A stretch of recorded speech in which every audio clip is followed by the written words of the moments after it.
नमस्ते, मैं Jaya बोराड़े, south Indian. मैं वीटी में काम करती हूँ, काउंटिंग में। मेरा सवाल ये है, का सवाल पूछती है कि इस्लाम मज़हब में कहते हैं कि हिंदू और मुसलमान सब एक हैं, लेकिन हमारे पंडित ऐसा कभी नहीं कहते, क्यों? चलिए यहाँ डॉक्टर जाकिर नायक का जवाब सुनते हैं कि वो इसके बारे में क्या कहते हैं। मुस्लिम कास्ट में नबियों को भेजते हैं कि हिंदू, मुस्लिम, सिख, ईसाई सब एक है, तो पंडित लोग को भी अल्लाह ताला ने भेजा है कि सब कास्ट एक ही है, तो वो एक भी बार हम लोगों को बोलते नहीं है कि सब एक ही है, वो सिर्फ अपना ही बोलते हैं। ऐसा क्यों? बहन ने सवाल किया है कि मुस्लिम मज़हब में कहते हैं कि हिंदू मुस्लिम सब एक है, लेकिन हमारे पंडित ऐसा नहीं कहते, क्यों? अगर कुरान पढ़ेंगे तो जैसा मैंने कहा कि मज़हब अल्लाह के नज़दीक एक ही है, इस्लाम और कोई नहीं। इस्लाम मतलब अमन हासिल करना अपनी ख्वाहिशें अल्लाह के अहकामात के मुताबिक। लेकिन कुरान मजीद में लिखा है सूरह हुजुरात में, सूरा नंबर 49, चैप्टर 49, वर्स नंबर 13, या अय्युहन्नासु इन्ना खलक़नाकुम मिन ज़करिन व उन्सा व जअलनाकुम शुअबन व क़बाइला लिताअरफ़ू इन्ना अक्रमकुम इंदल्लाहि अत्क़ाकुम इन्नल्लाहा अलीमुन ख़बीर, कि ए इंसानों, हमने तुम्हें बनाया है एक पैर से, एक जोड़े से, आदमी और औरत के जोड़े से, और आपको तकसीम किया है कबाइल में, ताकि आप एक दूसरे को पहचान सके, ना कि आप एक दूसरे से नफरत करें। और सबसे बेहतरीन इंसान वो है जो तकवा रखता है। तो सारे मज़हब के लोग एक नहीं है, सारे इंसान एक है। एक इंसान दूसरे इंसान से ऊंचा दौलत के वजह से नहीं है, जिन्स के वजह से नहीं है, उम्र के वजह से नहीं है, पैसे के वजह से नहीं है, लेकिन है तकवा के वजह से। तकवा मतलब पायटी, राइचियसनेस। जिसको अल्लाह सुब्हाना व ताला का ज़्यादा खौफ है, जो अल्लाह से ज़्यादा करीब है, वो इंसान ऊंचा इंसान है। नहीं तो सारे इंसान यकसा है। जहाँ तक कि आपने कहा कि पंडित लोग ये क्यों नहीं कहते कि सारे इंसान सेम है, क्योंकि जब आप हिंदू मज़हब की किताब पढ़ेंगे, वेद और बाकी किताब, इसमें लिखा है कि खुदा ने अपने सिर से पैदा किया ब्राह्मण कास्ट को, अपने छाती से पैदा किया क्षत्रिय क्लास को। ब्राह्मण मतलब लर्नड कास्ट, विद्वान क्लास। क्षत्रिय मतलब वॉरियर कास्ट, सोल्जर्स। और अपने थाई से, अपने जांग से या अपने पेट से पैदा किया वैश्य, बिजनेस क्लास। और अपने फीट से, पैर से पैदा किया शूद्रा। और ये कास्ट सिस्टम जो लिखा है, आप देखेंगे मनुस्मृति में है, वेद में है, ये इसमें मानता नहीं हर हिंदू। क्यों? क्योंकि ये इंसानियत को तकसीम करता है।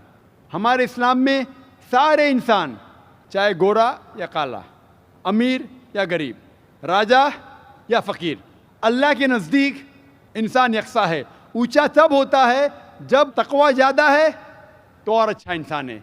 तो हम मानते हैं कि पैसे से या रंग से या जात पात से इंसान जन्नत में नहीं जा सकता है। इसके बारे में और अगर आप चाहते हैं तो आप मेरी तकरीर सुनो, हिंदू मज़हब और इस्लाम में यकसानियत, और इसके बारे में और डिटेल्स में कहा regarding caste system. Hope the answer the question system.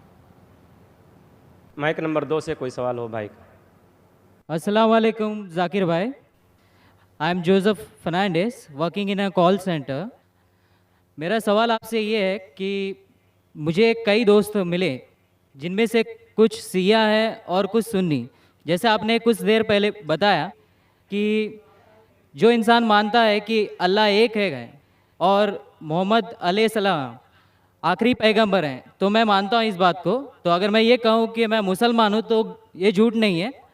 लेकिन मुसलमान बनने के बाद एक नमाज़ पढ़ना बहुत ज़रूरी होता है, और कुछ तरीके हैं जो दोनों ही दोस्तों ने मुझे बताए, लेकिन उनके तरीके अलग अलग हैं।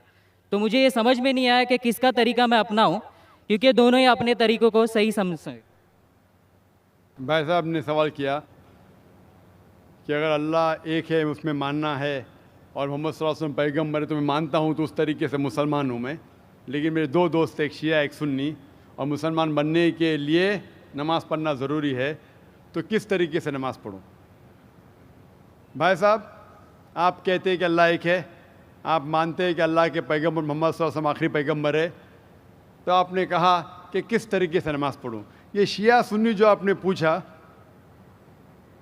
आप जब कुरान पढ़ेंगे, कुरान में ना शिया है ना सुन्नी है, कुरान में ना शिया है ना सुन्नी है। कुरान शरीफ में कहा गया है सूरह इमरान में, सूरह नंबर 3 आयत नंबर 103 में, वा तसीमु बिहब्लिल्लाहि जमिया वला तफरकू, कि आप आपस में इकट्ठा होकर अल्लाह की रस्सी को मजबूती से पकड़ो। अल्लाह की रस्सी है कुरान और सही हदीस। तो आप देखिए कुरान में क्या लिखा है और अल्लाह के रसूल के सही हदीस में क्या लिखा है। तो जो भी आपसे कुछ कहता है, अगर कुरान और सही हदीस के मुताबिक है, आप उसकी बात मानो। जो जाकिर कहता है वो भी कुछ अहम नहीं इस्लाम में, जाकिर इस्लाम में ज़ीरो है। जो जाकिर कहता है वो बात मानना ज़रूरी नहीं, लेकिन जब मैं कुरान का हवाला दिया तो आपको कुरान की बात मानना फ़र्ज़ है। जब मैं सही हदीस का हवाला दिया तो आपको सही हदीस की बात मानना ज़रूरी है। तो इसीलिए कोई भी शख्स कुछ कहता है, अगर इख्तिलाफ है उसमें, तो फिर से रुजू हो जाओ कुरान और हदीस के पास, क्योंकि कुरान में लिखा है सूरह निसा में, सूरह नंबर 4 आयत नंबर 59 में, वर्स नंबर 59 में, अतिउल्लाह वाति रसूल, अल्लाह की इताअत करो, अल्लाह की बात मानो और अल्लाह के रसूल की बात मानो। और वो लोग those who have been charged with authority, जो उलुल अम्र है, वो लोग जो आपके अमीर है। लेकिन अगर इनमें इख्तिलाफ है, फिर से रुजू हो कुरान और हदीस के पास, अल्लाह और अल्लाह के रसूल के पास। तो अगर दो शख्स, दो आलिम, कोई भी अगर इख्तिलाफ है, आप फिर से मुड़ो अल्लाह और अल्लाह के रसूल के पास, कुरान और सही हदीस के पास। फिर देखो कि कौन सा दोस्त, कौन सा मुस्लिम, कौन सा आलिम, कौन सा मौलाना कुरान और सही हदीस के मुताबिक कह रहा है। आप समझे? तो इससे पता चलेगा कि क्या सही है। आप बोलते हैं कि नमाज पढ़ने के तरीके में इख्तिलाफ है, शुरू में कम से कम जो यकसा है वो तो शुरू करो। इख्तिलाफ वो थोड़ा है, नमाज के तरीके में इख्तिलाफ वो थोड़ा है, जो यकसा है वो तो शुरू करो। अगर आप मुसलमान बनना चाहते हैं तो इतना वक्त क्यों ले रहे? खाली नाम के मुसलमान होना ज़रूरी नहीं है, वो कोई फ़ायदा नहीं। अमली तौर पे मानो कि अल्लाह एक है, उसकी इबादत करो और आखिरी रसूल मोहम्मद सल्लल्लाहु अलैहि वसल्लम पे ईमान लाओ। और उसके बाद फिर तहकीक करो, आपके दो दोस्त लोग जो बोल रहे कुरान से कौन मैच करता है, सही हदीस से कौन मैच करता है, क्योंकि अल्लाह के रसूल फरमाते, सही बुखारी की हदीस है, उस तरीके से नमाज पढ़ो जिस तरीके से आपने मुझे देखा। तो जो सही हदीस से साबित है, कुरान और सही हदीस से, उस तरीके से नमाज पढ़ो। लेकिन अगर 19-20 फ़र्क है, कम से कम जो यकसा है वो तो शुरू करो। इख्तिलाफी बातों पे तहकीक करो, इंशाअल्लाह पता लग जाएगा आपको क्या सही है। तो इंशाअल्लाह अभी आप सिर्फ नाम के मुसलमान मत न हो, अमली तौर के ऊपर मानो कि अल्लाह एक है और अल्लाह के रसूल मोहम्मद सल्लल्लाहु अलैहि वसल्लम आखिरी पैगंबर है। Hope that answers the question. Thank you sir. My name is Gayatri and I am a student.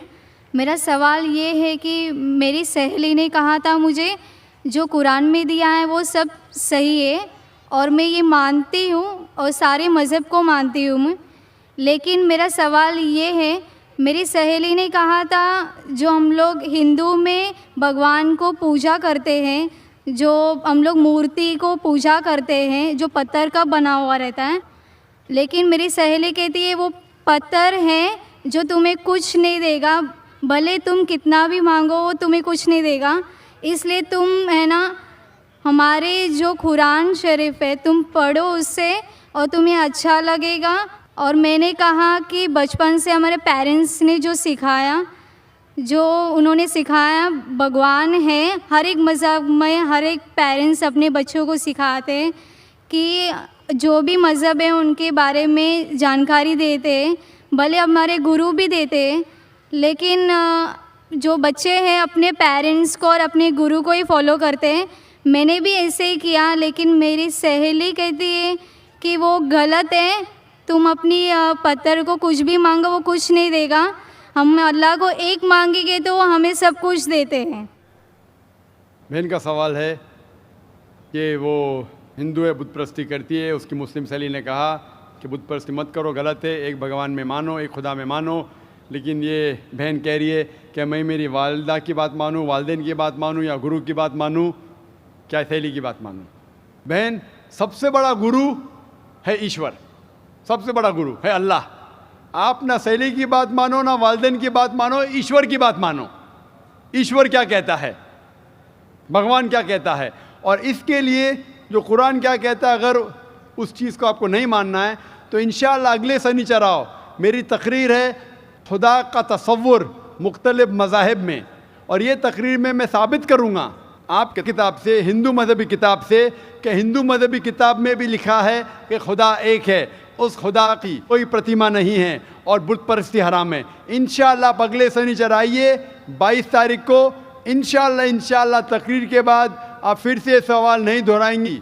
आपके किताब के हिसाब से आपको एक खुदा को मानना है, एक ईश्वर को मानना है और सिर्फ उसकी इबादत करना है, और बुत परस्ती हराम है। अगले शनिचर 22 सैटरडे इंशाअल्लाह आप आना sister. Thank you. Mic number 2 में अगर कोई गैर मुस्लिम भाई हो तो सवाल कर सकते हैं। अस्सलाम वालेकुम डॉक्टर जाकिर नगरी, मेरा नाम अब्दुल्ला है। पिछले रमज़ान में अल्लाह ताला ने मेरे को हिदायत दी और मैंने कलमा पढ़ा। मेरा सवाल है ये है कि इस्लाम में जो कोई आत्महत्या करेगा तो उसको अल्लाह ताला क़यामत के दिन क्या सज़ा देगा? भाई साहब ने पूछा कि जो इंसान आत्महत्या करता है क़यामत में क्या सज़ा।